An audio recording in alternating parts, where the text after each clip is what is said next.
নমস্কার। কবি শঙ্খ ঘোষের কবিতা মিথ্যে কথা। লোকে আমায় ভালোই বলে, দিব্যি চলনসই, দোষের মধ্যে একটু নাকি মিথ্যে কথা কই। ঘাটশিলাতে যাবার পথে ট্রেন ছুটছে যখন, মায়ের কাছে বাবার কাছে করছি বকুম বকুম। হঠাৎ দেখি মাঠের মধ্যে চলন্ত সব গাছে এক এক রকম ভঙ্গি ভোটে এক এক রকম নাচে।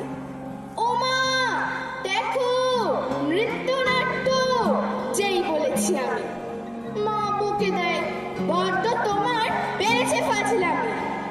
চিড়িয়াখানার নাম জানো তো? আমার সেজো মেশো।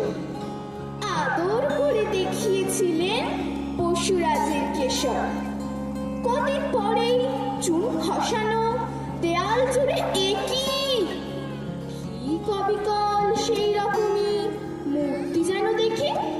ক্লাসের মধ্যে যেই বলেছি সুরঞ্জনার কাছে, জানিস আমার ঘরের মধ্যে সিংহ বাঁধা আছে।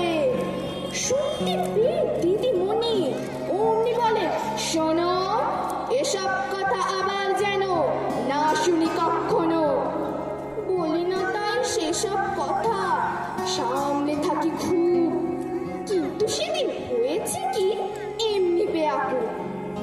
আকাশ পারে আবারও চোখ গিয়েছে আটকে, শরৎ মেঘে দেখতে পেলাম রবীন্দ্রনাথকে। নমস্কার।